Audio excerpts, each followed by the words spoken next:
nice morning to all of you. Welcome back to the online study of Max Divine. As you know, हमने अपना ऐसे first का syllabus start कर दिया है. हमारे formative assessment first test complete हो चुके हैं. आज मैं आपको हिंदी फर्स्ट पढ़ाऊंगी. हिंदी फर्स्ट का chapter number 4 Sardar Vallabhbhai Patel. ये सरदार वल्लभ भाई पटेल की ज़िंदगी की कहानी है, पूरी स्टोरी है कि उन्होंने अपनी ज़िंदगी में क्या क्या किया. आइए हम उनकी ज़िंदगी बारे में पढ़ते हैं. Let's start. वल्लभ भाई पटेल का जन्म 31 अक्टूबर 1875 को गुजरात के खेड़ा ज़िले के करमसद गांव में हुआ था. उनके पिता का नाम झबेर भाई पटेल और माता का नाम लाड़बाई था. उनके पिता एक किसान थे. विद्यार्थी जीवन से ही वल्लभ भाई पटेल बहुत निडर, बिना डर के थे. वो किसी से नहीं डरते थे और साहसी थे, हिम्मत वाले. वे किसी गलत बात को मानने को कभी तैयार नहीं होते थे. उन्होंने नाडियाद स्कूल से मैट्रिक परीक्षा पास की. उसके बाद वे उच्च शिक्षा मीन्स हायर एजुकेशन प्राप्त करना चाहते थे, किंतु उनके घर की आर्थिक दशा ठीक नहीं थी. फाइनेंशियल कंडीशन के घर की ठीक नहीं थी. इतने पैसे नहीं थे कि वो अपनी उच्च शिक्षा प्राप्त कर पाते. मजबूर होकर उन्हें उच्च शिक्षा प्राप्त करने का विचार छोड़ना पड़ा. तब उन्होंने मुख्तारी परीक्षा पास की और गोधरा में मुख्तारी करने लगे. 1910 में वे बैरिस्ट्री पर पास करने के लिए इंग्लैंड गए, मतलब वकालत करने, एक बड़ा वकील बनने के लिए इंग्लैंड गए. वहाँ उन्होंने बहुत ही सादा जीवन बिताया. वे अपना सारा ध्यान अपनी पढ़ाई में ही लगाते थे. जहाँ वे रहते थे वहाँ से पुस्तकालय मीन्स लाइब्रेरी लगभग 15 किलोमीटर दूर था. वे प्रतिदिन सवेरे उठकर उस पुस्तकालय में जाते थे और शाम को पुस्तकालय बंद होने से पर ही वहाँ से उठते.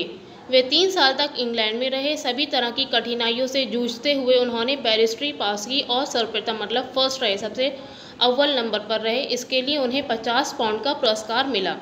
वल्लभ भाई पटेल भारत आ गए और अहमदाबाद में वकालत करने लगे. अपनी ईमानदारी और परिश्रम के कारण वे कुछ ही दिनों में दूर दूर तक लोकप्रिय मीन्स फेमस हो गए. इसी दौरान वे गांधी जी के संपर्क में आए. जब गांधी जी ने रॉलेट एक्ट के विरुद्ध सत्याग्रह किया, जब गांधी जी ने एक रॉलेट एक्ट आया था इंडिया में, उसके विरुद्ध वो सत्याग्रह कर रहे थे. सत्याग्रह क्या होता है? सत्य के लिए शांतिपूर्वक आग्रह करना, अपनी बात को, सच्चाई को मनवाने के लिए.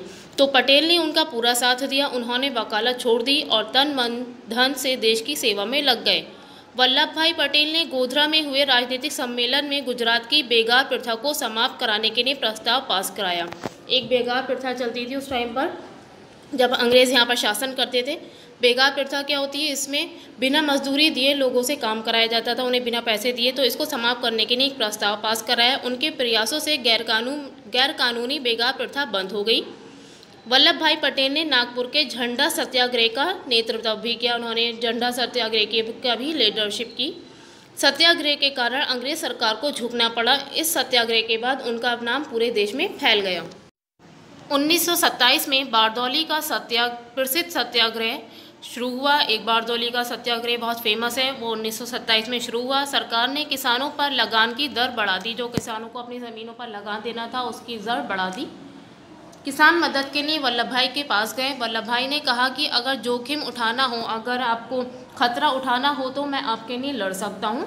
वल्लभ भाई ने बारदौली में किसानों के सत्याग्रह का नेतृत्व किया, मतलब उनके सत्याग्रह की लीडरशिप की. उन्होंने किसानों को इस तरह संगठित किया, इस तरह जोड़ा कि सरकार को लगान मिलना तो दूर, गाँवों में अंग्रेज़ अफसरों को भोजन, आवास मतलब घर वगैरह और सवारी मिलना तक कठिन हो गया, मीन्स मुश्किल हो गया. सरकार ने इस आंदोलन को कुचलने का पूरा प्रयास किया. फिर भी आंदोलन 6 महीने तक चलता रहा. अंत में सरकार को झुकना पड़ा. किसानों और सरकार के बीच समझौता हो गया. इस आंदोलन की सफलता के बाद गांधी जी ने वल्लभ भाई पटेल को सरदार की उपाधि दी, मतलब एक सरदार का टाइटल मिला. फिर गांधी जी ने उन्हें एक सरदार का टाइटल दिया. तभी से वे सरदार वल्लभ भाई पटेल के नाम से विख्यात हो गए, मतलब फेमस हो गए.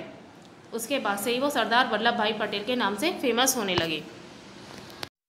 12 मार्च 1930 को गांधी जी ने प्रसिद्ध दांडी यात्रा शुरू की. एक प्रसिद्ध बहुत ज़्यादा फेमस दांडी यात्रा है, वो शुरू हुई 12 मार्च 1930 को गांधी जी ने शुरू की इसे. 6 अप्रैल को उन्होंने नमक बनाकर नमक कानून तोड़ा. सारे देश में नमक सत्याग्रह आरंभ हो गया. फिर नमक के लिए सत्याग्रह आरंभ हो गया पूरे देश में. वल्लभ भाई ने भी इस सत्याग्रह में भाग लिया.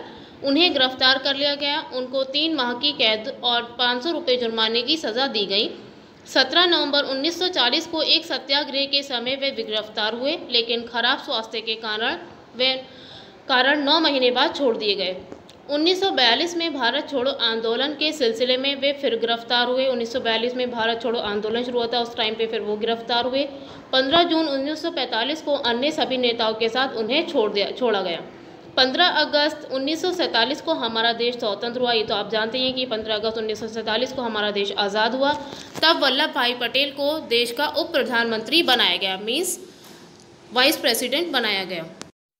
उन्हें गृह और रियासती विभाग का कार्यभार मिला। उस समय उनके सामने देश का एकीकरण करने की गंभीर चुनौती थी, मतलब देश को एक करने की गंभीर चुनौती थी उनके सामने। अंग्रेज़ों ने सभी 600 देशी रियासतों को स्वतंत्र कर दिया था। जितनी भी 600 रियासतें पर अंग्रेज़ों ने कब्जा किया था उसको आज़ाद कर दिया अंग्रेज़ों ने। सरदार पटेल ने उन रियासतों का भारतीय संघ में विलय करवा दिया, मतलब उनको भारतीय संघ में मिला लिया। हैदराबाद के निज़ाम के विरुद्ध तो पुलिस कार्यवाही तक करनी पड़ी। 3 दिन के अंदर ही निज़ाम की सत्ता का अंत हो गया। सरदार पटेल के इस महान कार्य की देश भर में प्रशंसा हुई। उनके इस कार्य की प्रशंसा करते हुए तत्कालीन, जब उस टाइम पे जो प्रधानमंत्री थे पंडित जवाहरलाल नेहरू ने कहा था, इतिहासकार जब पिछली बातों पर नज़र डालेंगे तब निसंदेह, मतलब बिना शक वे समझेंगे कि रियासतों के एकीकरण का काम, मतलब जो रियासतों को मिलाने का काम था, भारत के इतिहास में सबसे महत्वपूर्ण रहा है। सरदार वल्लभ भाई पटेल के इस महान कार्य से संपूर्ण भारत में एकता स्थापित हो गई, इसलिए उन्हें भारत का लौह पुरुष कहा जाता है। आप जानते हैं कि सरदार वल्लभ भाई पटेल को भारत का लौह पुरुष मीन्स आयरन मैन कहा जाता है। सरदार वल्लभ भाई पटेल स्वतंत्रता प्राप्ति के बाद केवल 2.5 वर्ष जीवित रहे। 15 दिसंबर 1950 को बम्बई में उनका निधन हो गया। उनकी याद में गुजरात के नर्मदा ज़िले में एक स्मारक बनाया जा रहा है। ये तो आप जानते हैं कि वो स्मारक बनकर भी कंप्लीट हो चुका है, जिसका नाम एकता की मूर्ति रखा गया है, statue of unity. Sardar Vallabhbhai Patel की ये मूर्ति संसार की सबसे ऊंची मूर्ति है, जिसकी है हाइट 182 मीटर्स। वे आज हमारे बीच नहीं हैं, लेकिन इस देश के लोग उस महान राष्ट्र शिल्पी को कभी नहीं भूल पाएंगे।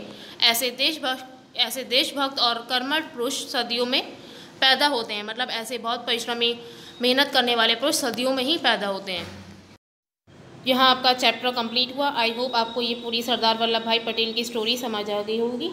ना होमवर्क टाइम, होमवर्क में आपको चैप्टर नंबर 4 के शब्द अर्थ करने हैं नीट एंड क्लीन राइटिंग में अपनी फेयर कॉपी पर, और कल सुबह 8 बजे से पहले आपको ये होमवर्क मुझे सेंड कर देना है।